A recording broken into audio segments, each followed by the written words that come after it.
Hi, boys and girls. Here is chapter 12, What the Flood Gave Up and What It Took. Well, said Wendell when Harvey came to his room, what's the story? Harvey shrugged. Everything's fine, he said. Why don't we just enjoy ourselves while we can? Enjoy ourselves, Wendell said. How can we enjoy ourselves when we're locked in? It's better in here than out in the world, Harvey said. Wendell looked at him in astonishment. That isn't true. That's true, isn't it? As he spoke, he grabbed hold of Wendell's hand, and Wendell realized there was a ball of paper in Harvey's palm, which he was trying to pass between the two of them. Maybe you should just find a quiet little corner and do some reading, he said, glancing down at their hands as he spoke. Wendell got the idea.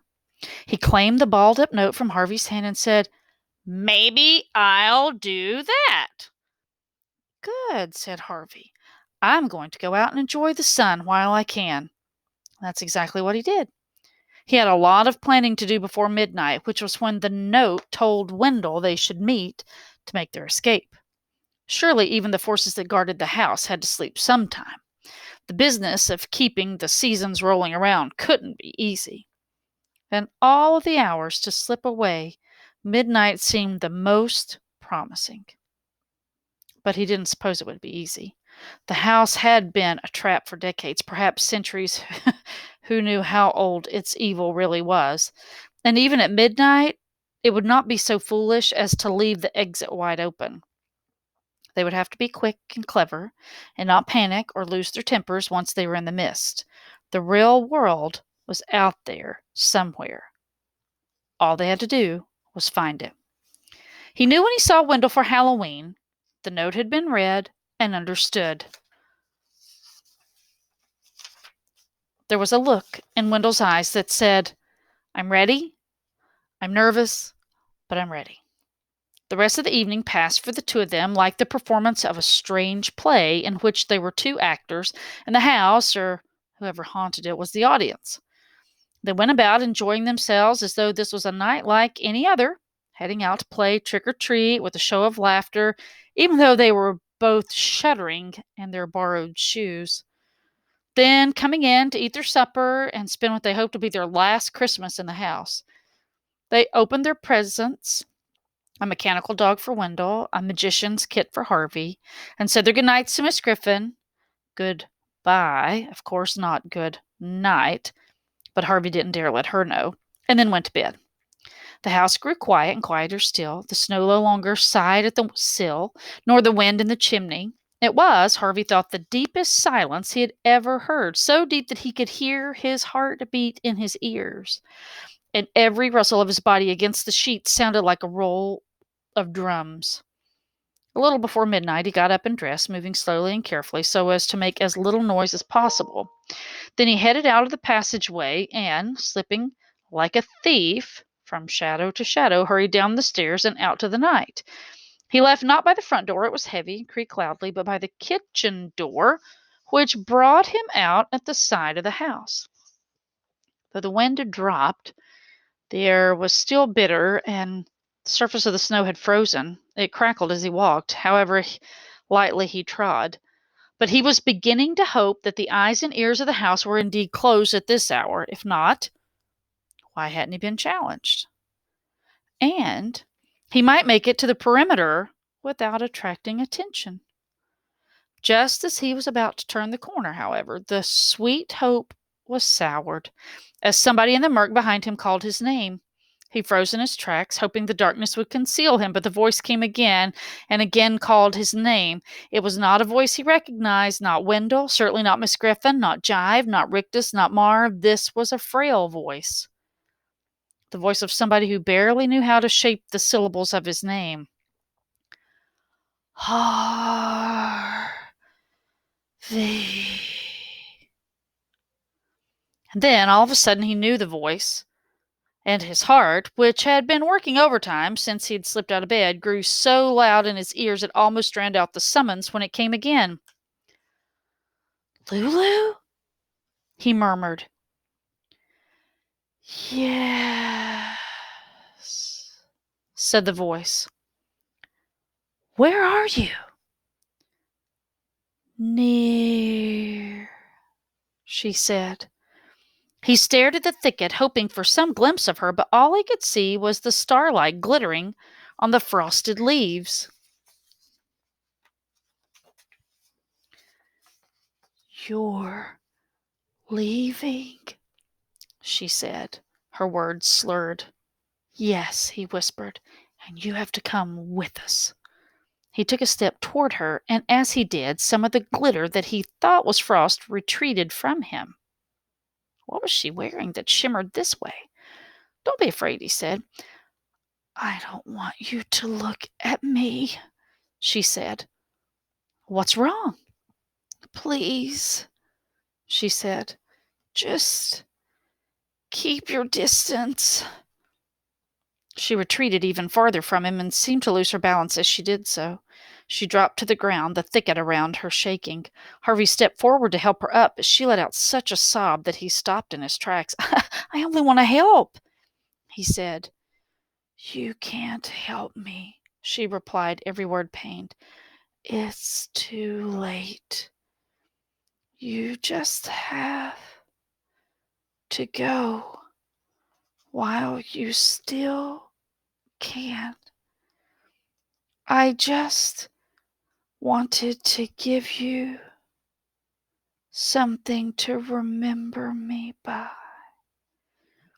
He saw her move in the shadows, reaching out in his direction. Look away, she said.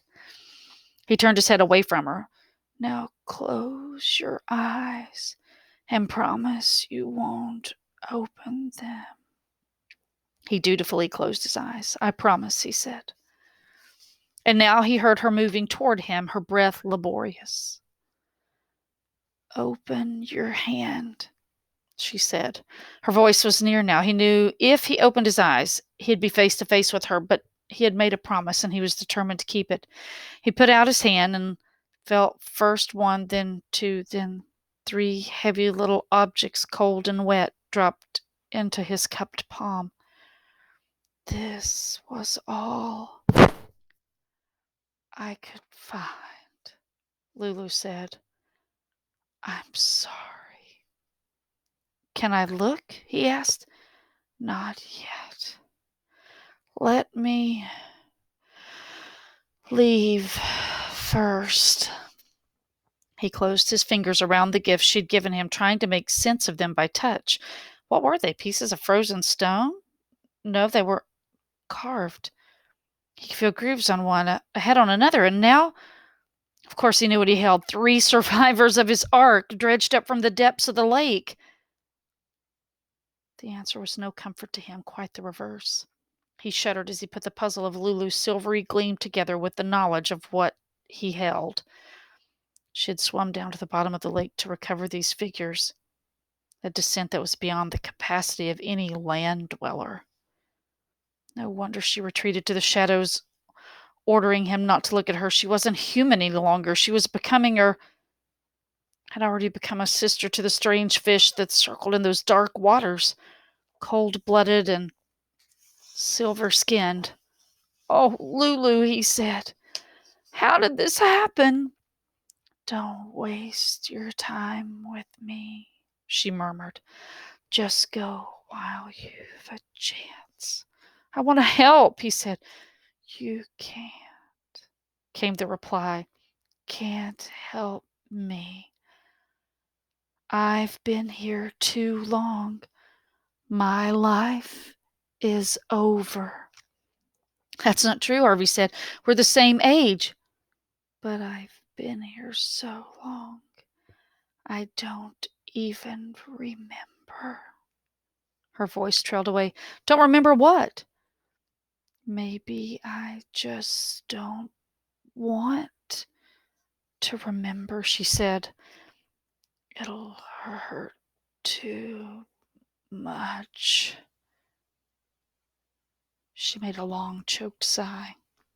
You have to go, she said in a whisper. Go while you still can. I'm not afraid.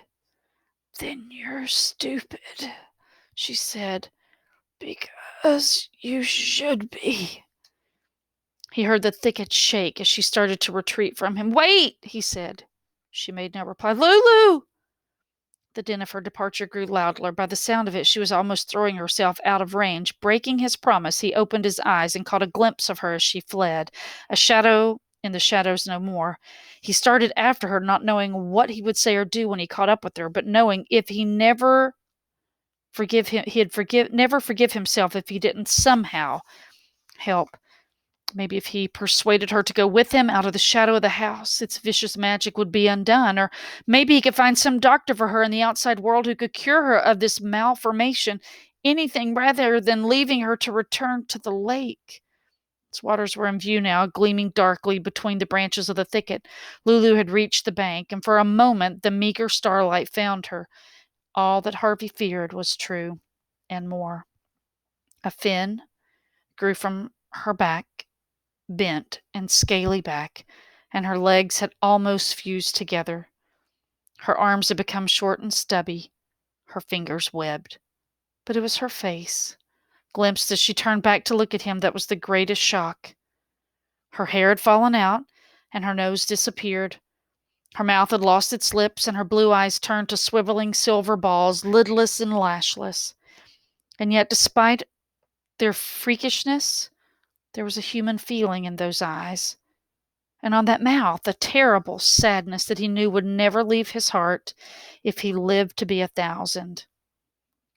You were my friend, she said as she teetered on the bank. Thank you for that.